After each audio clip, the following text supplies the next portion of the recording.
परं भूयाः प्रवक्ष्यामि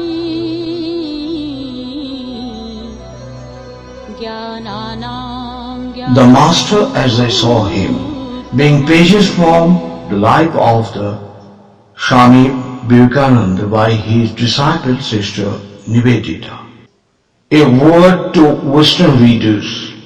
From the close of the era of the Buddhist missions until the day when, as a yellow-clad sannyasi, the Swami Vivekananda stood on the platform of the Parliament of Religions in the Chicago exhibition of 1893. Hinduism had not a thought of herself as a missionary faith. Her professional teachers, the Brahmins, being citizens and householders and from a part of Hindu society itself, and as such been held to be debarred from crossing the seas, and her wandering sadhus, who are in the highest cases, as such above the born Brahmin in authority, a saint or incarnation may be above priests or scholars, had simply not thought of putting their freedom to such use. Nor did the Swami Vivekananda appear at the doors of Chicago with any credentials. He had been sent across the Pacific Ocean as he might have wandered from one Indian village to another by the eagerness and faith of a few disciples in Madras. And with American hospitality and frankness, he was welcome and accorded an opportunity of speaking. In his case, as in that of Buddhist missionaries, the impelling forces that drove him out to foreign lands and was the great personality of one at whose feet he had sat, and whose life he had shared for many years, yet in the West he spoke of no personal teacher. He gave the messages of no limited sect. The religious ideas of the Hindus, where he came at Chicago, and similarly thereafter it was those elements and which were common to and characteristics of Orthodox Hinduism in all its parts that formed the burden of his teaching. Thus, for the first time in history, Hinduism itself formed the subject of the generalizations and of a Hindu mind of the highest order. The Swami remained in America until August of the year 1895, when he came to Europe for the first time. In September he found his way to England, and a month or so later he began teaching in London. In London, 1895. It is strange to remember, and yet it was surely my good fortune that thought I heard the teachings of my master, the Swami Vivekananda, on both the occasions of his visits to England in 1895 and 1896. I yet knew little or nothing of him in private life until I came to India in the early days of 1898. For as the fruit of his want of experience I have it, that at each step of his self-revelations and as a personality, my master stands out in my memory against his proper background of Indian forest, city and highways, an Eastern teacher in an Eastern world. Even in far away London, indeed, the first time I saw him, the occasion must have struck in his mind, as it does in mine, recalling it now, a host of associations connected with his own sun-steeped land.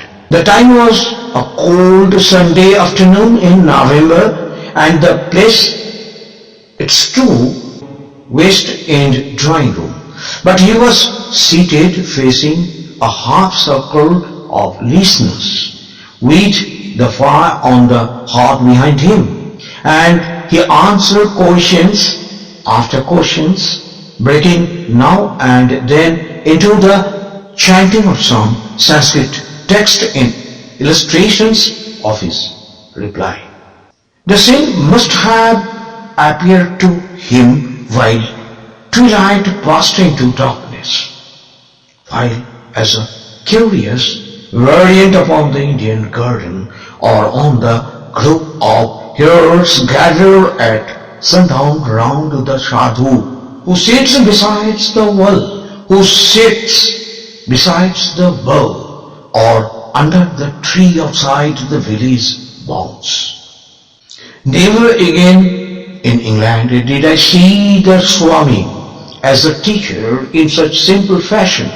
Later he was always lecturing, or the questions he answered were put with familiarity by members of the larger audience. Only this first time we were but 15 or 16 guests, intimate friends, many of us, and he sat amongst us in his crimson robe and girdle as one bringing us news from a foreign, with a curious habit of saying now and again, Shiva, Shiva, and wearing the look of the mingled gentleness and loftiness that one sees on the faces of those who live much in meditation, that look perhaps that Raphael has painted for us on the brow of the Sistine Child.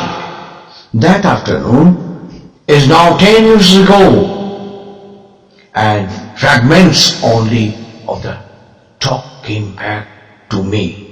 But never to be forgotten are the Sanskrit verses that he chanted for us in those wonderful Eastern tones, at once so reminiscent of and yet so different from Georgian music of our own churches.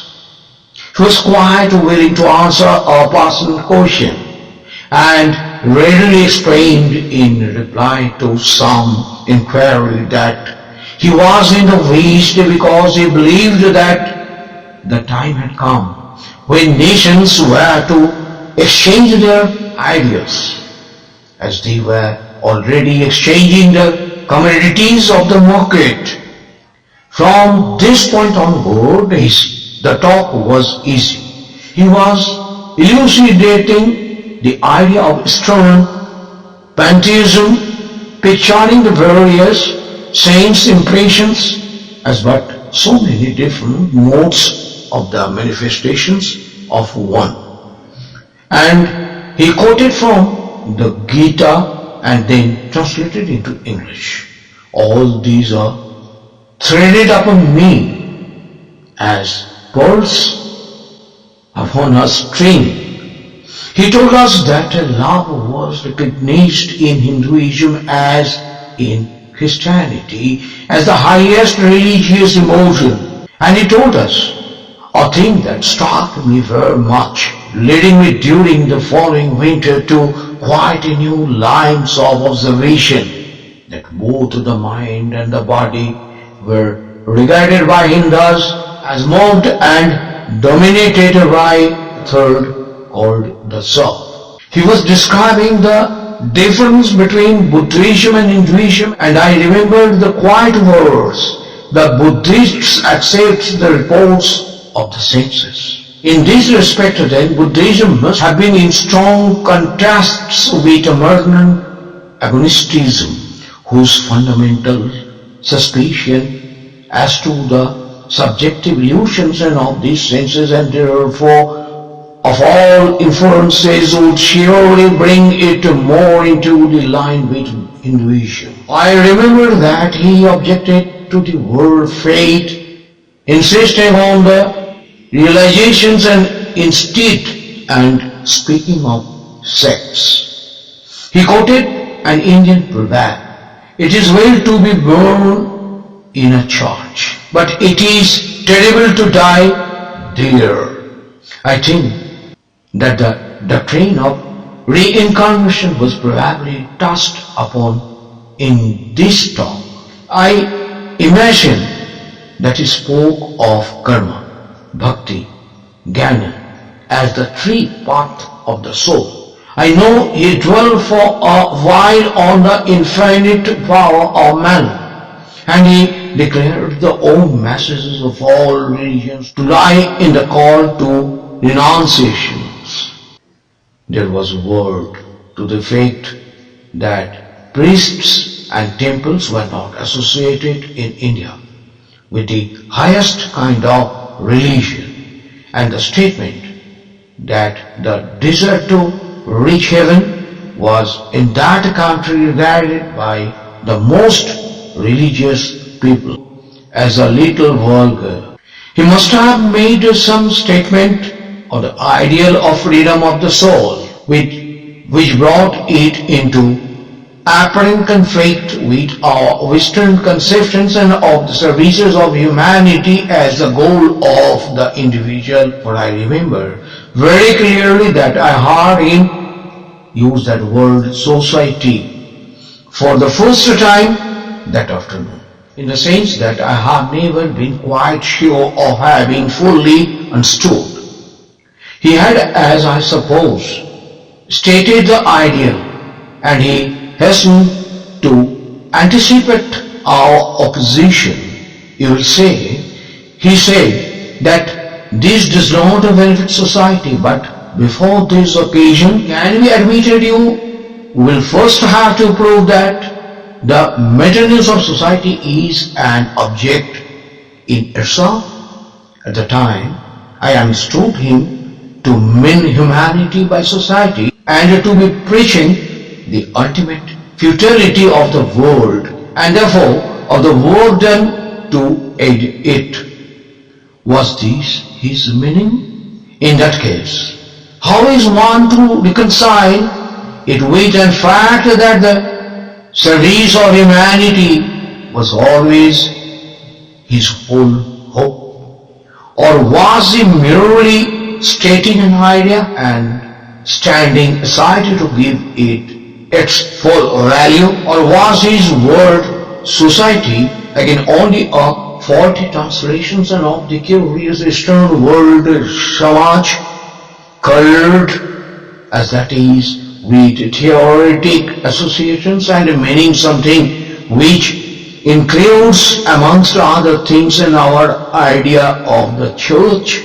He touched on the question of his own position as a wandering teacher and expressed the Indian diffidence with regard to religious organizations, and or as someone expresses it with regard to a faith that aims in a church. We believe, he said, that organization always breeds new ills. He professed that certain religious developments, then much in vague in the Western, would speedily die, owing to love of money, and he declared that man proceeds from truth to truth and not from errors to truth. This was indeed the master's thought, which he continually approached from different point of view, the equal truth of all religions, and the impossibility for us of criticizing any of the divine incarnations, since all were equally forth shinings and of the one. Here he quoted that greatest of all verses of Gita: whenever religion decays, irreligion prevails, then I manifest myself for the protections of the good, for the destructions of the evil, for the firm establishment of the truth. I am born again and again. We were not very orthodox on or opinion belief. We who had consummated the Hindu yogi, as he was called in London at that time, the white-haired lady with an historic name who sat on the Swami's left and took the lead in questioning him. With such exquisiteness of courtesy, was perhaps the least unconventional of the group in matters of belief, and she had been a friend of disciple of Frederick Venetian Merrick, our hosts, and one or two others were interested in those modern movements which have made of an extended psychology the center of our faith.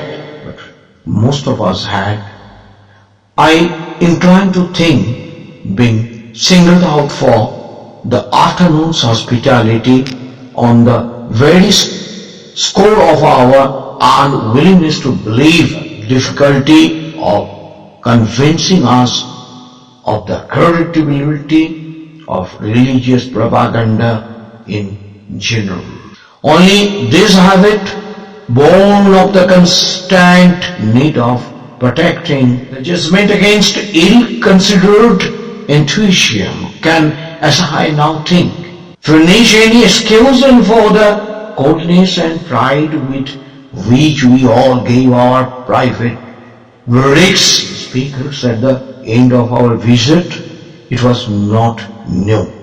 Was our accusation, as one by one we spoke with our host and hostess before leaving. All these things had been said before. For my own part, however, as I went about the tasks of that week, it dawned on me slowly that it was not only ungenerous, it was also unjust to dismiss in such a fashion the message of a new mind and a strange culture. It occurred to me that though each separate dictum might find it echoes or that fellow amongst the things already heard and alright or already thought, to had never before falling my lot to meet with a thinker who in one short hour had been able to express all that I had hitherto regarded as highest and the best.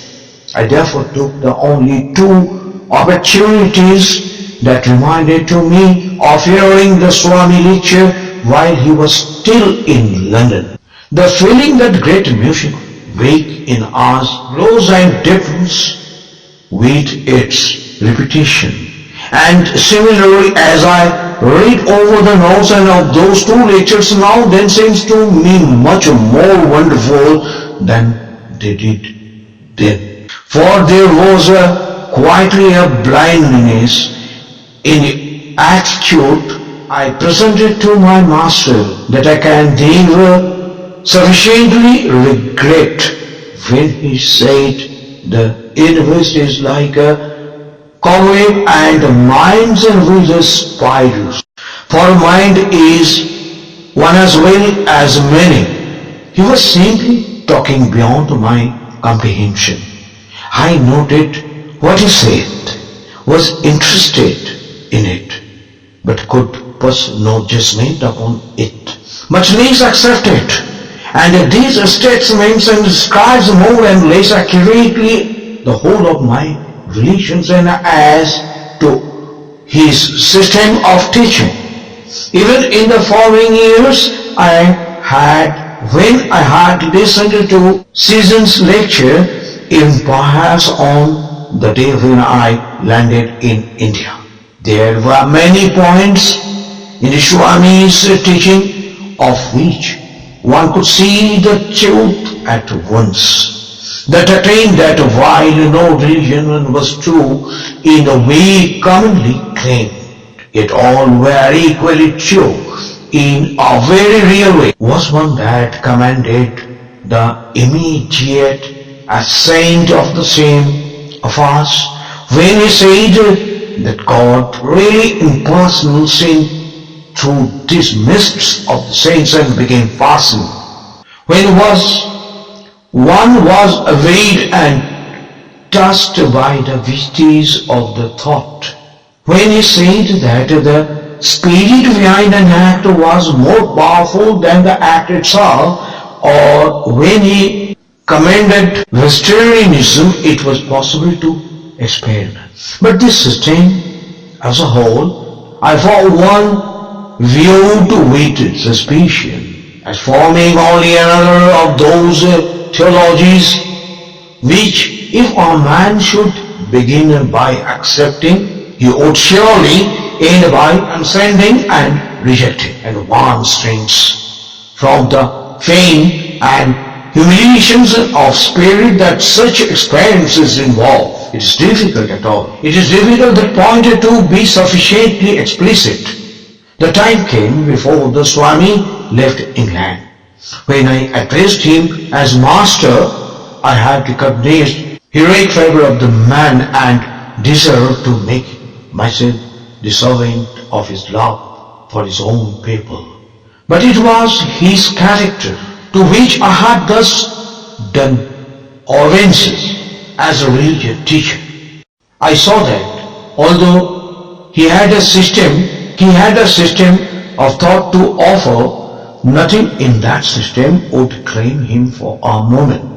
If he found that truth led elsewhere, and to the extent that his recognition implies, I became his disciple. For the rest, I studied his teaching sufficiently to become convinced of its coherence, but never still I had experiences that authenticated them.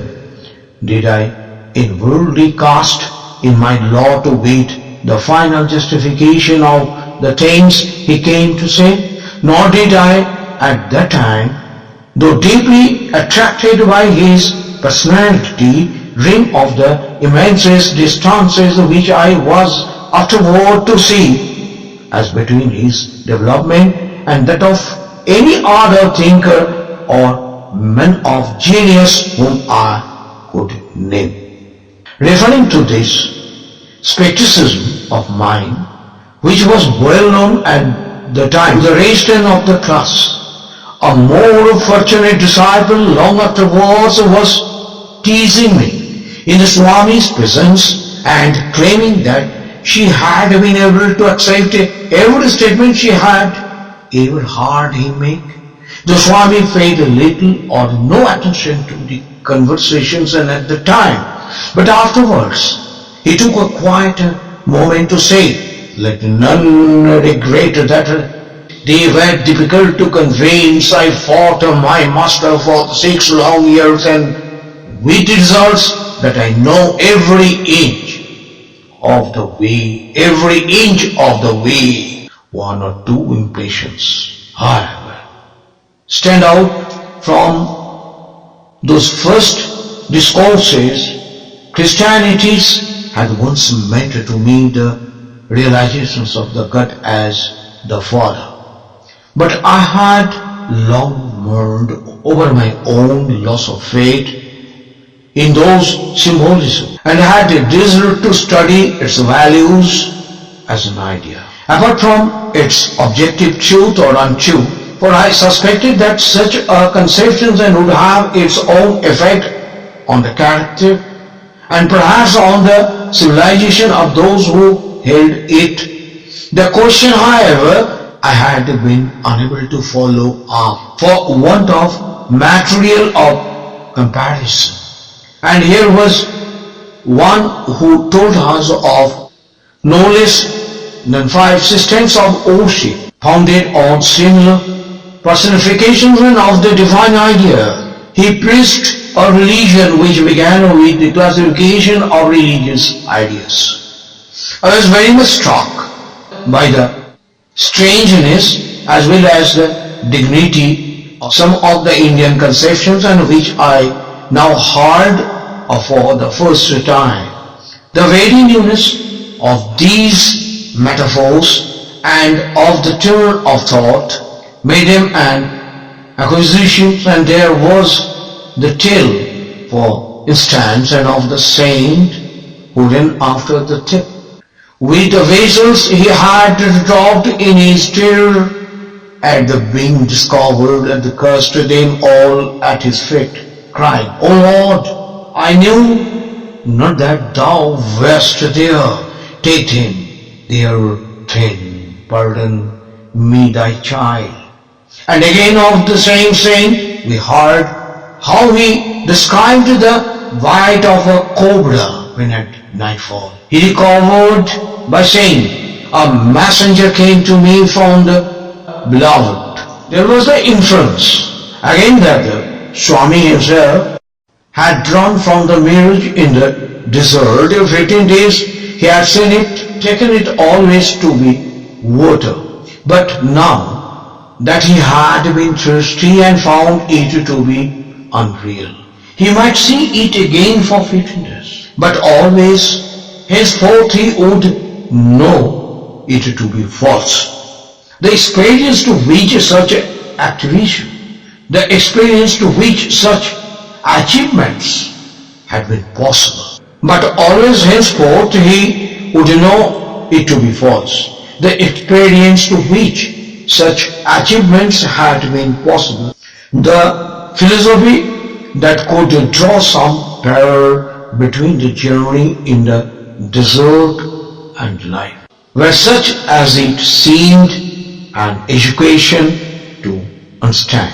But there was a third element in the Swami's teaching, whose unexpectedness occasioned me some surprise. It was easy to see that he was no mere lecturer, like some other propounders of advanced ideas whom I had heard even from the pulpit. It was by no means his intention to set forth dainty dishes of poetry and intellectuality, of enjoyment of the rich and idle classes. He was, to his own thinking at least, as clearly as apostle, making an appeal to men as any pure evangelical preacher or Salvation Army officer calling on the world to enter into the kingdom of God. And yet he took his stand on earth, was noblest and best in us. I was not thinking of his announcement that sin was only an evil dream. I knew that such a theory might merely be part of the umbrellas system of theology, and no more a reality to its elucidated than the doctrine that when a man steals our coat, we should give to him our cloak also. When a man steals our coat, we should give to him our cloak also. Was to ourselves the thing that I found astonishing was certain illustrations and arts by him. His attention was composed for the most part of the fashionable young models, and he spoke of their tails and their fight. If a tiger should suddenly appear before them in the street, but suppose, he said with sudden changes of tone, suppose there was a baby in a path of the tiger, where would you place me then? Where would you place me then? At this mount, any one of you, I am sure of it. These then were the things I remembered and pondered over concerning the Swami when he had left England that winter of America. After first the breadth of his religious lecture, second the great intellectual's newness and interest of the thought he had brought to us, and thirdly the fact that his call was sounded in the name of that which was strongest and finest, and was not in any way dependent on the manner elements of man. Anyway, dependent on the meaner elements in men. This was for the day. In the next episode, I will read out the Swami Vivekananda in London 1896 by Sister Nivedita. Thank you for this. सुखस्य एकान्तिकस्य च